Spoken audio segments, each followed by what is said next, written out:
Hello and welcome to the third episode in our brand new series where me and talk about football stadiums. I've brought out his nickname for the first time, I'm sure he won't mind. My regular co-host in all of his glory. We'll get into our stadium in a moment, but firstly, if you did miss the first two episodes, please do catch up in the eye above.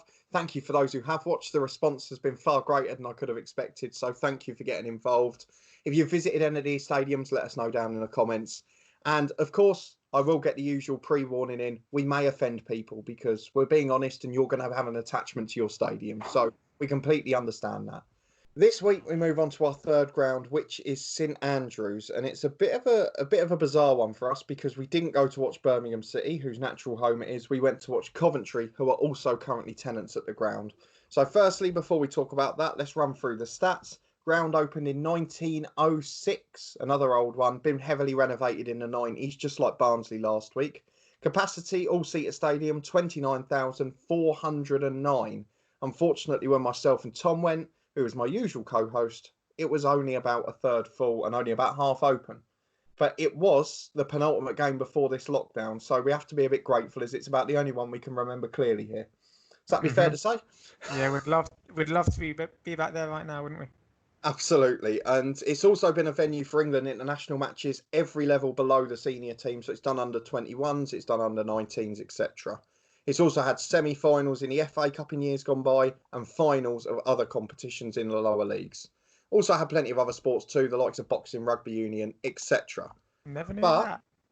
no, neither did I, to be honest.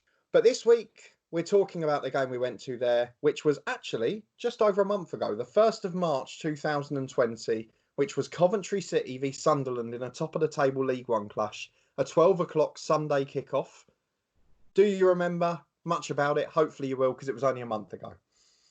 Yeah, that would be quite worrying if I couldn't remember quite a bit about the day. Yeah,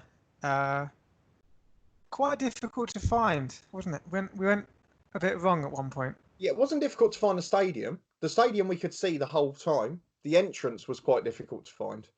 Yeah, we started following the away fans, didn't we? Yes. But otherwise, I think it was a pretty good ground. I mean, we're going to rank them on the usual four things: the atmosphere, the location, the value, and the character. Of course, there's a little bit of leeway and mitigating circumstances in the fact that it wasn't the actual own home team of the ground playing there. Mm-hmm. But what did you make of the day? Considering it wasn't Birmingham playing, and we all know the trouble that Coventry have had, and we feel sorry for their fans, of course, shit owners and all that. I was quite impressed. It was a top of the table clash, obviously. Coventry and Sunderland both going very well in League One. Yeah. We were impressed, weren't we, by the football? Yeah. Considering there wasn't a great crowd, which is understandable given it's quite far from both sets of fans. It was a decent atmosphere. The Coventry fans were in good voice, and Sunderland are a massive team. Everyone knows that. They had the whole stand almost packed, didn't they? Probably 3,000-4,000, would you say? Yeah, it was about 3,500, I think it was. Yeah. So decent game. Yeah. Absolutely. I mean, that's the one thing I was going to say first is our experience probably will be heightened by the fact that it was a very good game of football, despite only being 1-0 through an early goal. It took Coventry top, Sunderland up in the top six as well. Two sets of fans who, to be fair, despite it being a Sunday 12 o'clock kickoff, it was the record attendance Coventry have had there, which was the first time they went over 10,000. And obviously Sunderland played a huge part in that. But I thought it was a fantastic game of football. And considering the only game we saw since that before the lockdown was Wigan 0, Luton 0, I'm probably the most grateful for that game than I would have ever been at any other point in any other season. Dare I say that we saw a League One game between Coventry and Sunderland and a Championship game between Wigan and Luton, and the Championship clubs look worse than the League One clubs. Would that be fair to say? And if this season ever does finish, I could see a scenario where that may be the opposite way round next season, quite potentially. You'd have to say that wouldn't be beyond the realms of possibility, would it, at all? No, absolutely not. I guess moving on to the certain aspects of the game as we normally do, of the stadium, sorry. The first one being the atmosphere. So you've touched on it a little bit. It obviously wasn't full. There were two empty stands, but both sets of fans who were there were fairly enthusiastic. And I thought it was a really good atmosphere, actually. You felt part of the action. I think you kind of adopted Coventry as your team on the day. I was more Sunderland. I don't know why. Considering you were in the home end. Yeah. So we got into it, and Coventry fans had some good songs. One I remember about having two cathedrals just sticks in my mind. So if anyone can shed some light on that, boasting about having two cathedrals, I thought that was quite special. Yeah. So yeah, I enjoyed it. I did enjoy the day. Both sets of fans, fair play. They're two big clubs, aren't they? Yeah. Huge clubs. Not really surprised, but yeah, I was impressed. And to be fair, Coventry as well, quite a lot of songs just taking the mick out of themselves for not having a home and things like that, which was, Yeah, that's true. it was quite good to hear. It was really well light-hearted. It was entertaining. There was no trouble. It was just a very relaxed but enthusiastic atmosphere, which was brilliant to see from my point of view. Yeah, you're right. Sunderland poke fun at them. And they're like, yeah, we don't have a ground. Kind of like made light of it. Had a laugh. Yeah, good banter. Absolutely. So in terms of the atmosphere for the ground, I'm happy to give it a very good score. And I'm taking out the fact that obviously I haven't seen Birmingham play there, or I haven't seen a full house. But for the people that were there, and given the circumstances of neither team being at home, it being on TV and it being on Sunday at 12 o'clock, we saw ourselves that there weren't a huge number of trains running because we had to run to catch the only one that got there before the game. So there were some circumstances that made it harder. As a result, I'm happy to give the atmosphere an 8 out of 10 for what I saw, because the two sets of fans who were there were absolutely brilliant. Yeah, me too. I'll give it an 8. I think, as you said, mitigating circumstances, but even so, it wasn't like it wasn't dead, and they made it a pretty good atmosphere. I think both fans were in good voice. I think Sunderland unfortunately had a disallowed goal, but they did get quite excited about it. I think a flare or a smoke bomb went off. And you always love to see that. I think I said to you at the time, I reckon if there's a Sunderland goal, we're going to see some limbs, as they say, limbs. And my favourite expression, of course. No, to be fair, the Sunderland fans did go wild, and that's what I love. I love to see an away end go wild. So that's what I was wanting to see. So unfortunately for them, it was disallowed, but they did. But yeah, it was absolutely brilliant. I'll give it an 8, like you. Fair enough. Good answer to me. Next one, of course, we have to talk about location.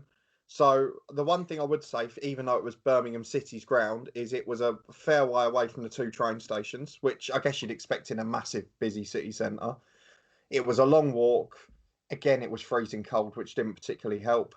There wasn't really anywhere to get food on the way, and we've been to Birmingham before for West Brom and not been hugely impressed. So I think we have to try and take that out a little bit. But as you said, once you got to the ground, you could see this lovely stadium, and it was very hard to get to a place where you could actually get in. So I'm a little bit rating it down on location. What about you? I think you need to be careful before you start offending the second city of the country, saying you're not very impressed with Birmingham. The city centre is lovely, and I can't wait to go to Edgbaston, the cricket ground. And I know I've put an extra H in there for a minute, but there we go. But outside of the city centre, there are some long roads with not a great deal happening. That's the only thing I can say. And I'm from Luton. I'm not saying it's any worse than Luton, but you know, it's not great.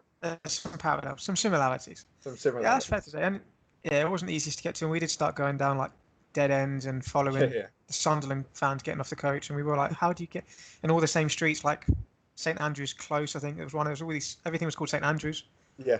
You might say, well, duh. But yeah, it got a bit confusing. Yeah, that's fair enough. I mean, for location, I'm going to give it a 5 generously, just because it was neither team's home ground. Had it been a Birmingham match day, I think there would have been more presence around, more people leading you to roughly where the ground is. But I've got to bear in mind that why would there be lots of Birmingham staff working when it's Coventry at home and half the ground shut? Yeah, that's the classic, isn't it? When you don't really know where the ground is, you just like, they look like football fans, we'll follow them. And it was because it wasn't a huge attendance and it's a big city. It wasn't that easy to do that. Agreed. But we didn't really get lost. It was pretty straightforward. It was a straight line and then a left. It was about 25-minute walk, half an hour, was it? So yeah, I'll give it a 6 probably. Fair enough. A bit more generous than me this week, which makes a change after the Barnsley one where you were very harsh comparison to me. But anyway, moving on. Value for money. Now, this is a very hard one for us to rank it on because we got our tickets as complimentary via an EFL competition. I did check the prices, though. They're very reasonable. They're around the £20 mark at the most, which for a top-of-the-table League One clash isn't bad. Again, it's a Sunday lunchtime, but it was two of the biggest clubs in the league. So it's hard to judge it on, really, isn't it? Because Birmingham's normal match ticket is not quite close to that, because the Luton ones, when they were away, they were nearly 30. How do you judge value for money for St Andrews when we didn't see the home team play? I think we have to avoid it, don't we? Because we got, like you said, from the EFL app. You won 2 tickets and nice seats and didn't pay a penny. So it's a bit. I don't know where you go with that. And we can't judge the prices of St Andrews because the ones for the Coventry game would never reflect what the actual value for money is for Birmingham City, which makes this whole 92 club, where 2 of them are at the same ground, an awful lot more difficult. Yeah, we have to cop out. What's the quickest way of getting out of this one? I don't know. I think we will list it like as a NA. nice six NA, or it's like a nice 6.5 or something. Like So an average score. for now, we'll go NA and rank it out at 30. But once we play Birmingham City there, we will re-evaluate the situation. Yeah. So we will have 2. This will be the Coventry St Andrews, and we will have a Birmingham St Andrews at a later date. That makes sense. Yeah, because we felt a bit guilty about counting it really as a 92, considering we didn't see Birmingham play there. Absolutely. So we're like, yeah, it's like with an asterisk on it. St Andrews with an asterisk. Absolutely, fair enough. And then finally, of course, we go on to our last topic. So talk to me about it. Character. I did like it. Again, it's quite... How old? Sorry, I did listen to your introduction. 1906, but heavily renovated in the 1990s. Yeah, again, it's like an old ground. 4 stands, we like that. We're going to be saying 4 stands a lot on this podcast. We like a 4-stand ground. One of the things that sticks in my mind, I say it like I went 5 years ago. It was a month ago. There's some I think there were 3 flags on top of the main stand, and they were quite tatty, but in a nice way. You know, it's like history. I think there's a St George's Cross, maybe the badge of Birmingham City Football Club, and I like that. They weren't like, maybe in like the Premier League, top club, if you saw flags, they'd be like changed all the time. And the fact they had were looking a bit worse for wear. Yeah. Did you notice them? I don't know. I didn't comment at the I time. noticed the flags, but there wouldn't be one of the things I'd remembered. But I've sort of devised my own little system for the judging these grounds. Excuse me, as I'm swatting flies away for some reason. But the thing I've sort of devised it on is, if from one of the corners of the ground there is no curved edge of a stand, and I can see what's in the background of the city behind it, it's going to get a higher mark in character. Yeah. If I can't see in any of the 4 corners, I'm going lower. So we changed, didn't we? At the first half we sat kind of like quite low down along the side of this touch line, and then at half time some kids were annoying us, so we moved higher up to get a different view. And you're right, in the distance you could see a bit of the like Birmingham city centre, couldn't you? So yeah. So the area where we sat, we had a corner obviously, but at the other end of the ground, 2 open corners, and that's fine by my books. I thought it was a really lovely ground actually. I can't quite explain any unique features about it, but all the stands, different heights, seeing a couple of the corners, they're the sort of things I'm looking out for. So I really like the ground. It still had that old school feel in the walkways and in the turnstiles and that, despite having all the electronic ticket systems and all the bits you have to have these days. But for me, a really good ground. I've got to give it an 8 because I really liked it, and it was recent, and I appreciate it more because there's been no football since, basically. And it's advertising the special Peaky Blinders beer. I don't know what it's called, but Peaky Blinders, what a show. That I didn't notice because I'm not a drinker. Peaky Blinders. You don't watch TV either. No, that doesn't help. Yeah, Peaky Blinders, what a show. So yeah, I'll give it. What did you give it? I gave it an 8 out of 10. I'm going to be harsh again and give it a 7. So slightly lower than me. So Birmingham fans, you know where to direct your anger in this one. But no, I think I just did a very respectable Birmingham accent. So leave me alone. So you're saying nice ground, but not at the top of your list, basically. I think I said the same about Accrington. Like there wasn't the wow factor. You know what I mean? There's not something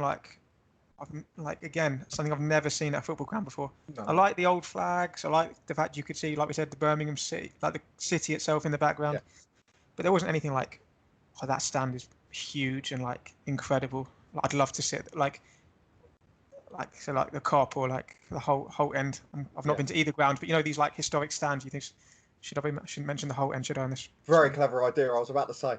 Yeah, but you know what I mean. It didn't have that kind of stand. Yeah. I'm actually slightly in disagreement in the sense that it didn't have that magical touch that like an Anfield had, but it was a really nice ground, and it's one of the ones that if we do go back and do Birmingham properly, I'd be more than happy to go in and do again. So I'm looking forward to that.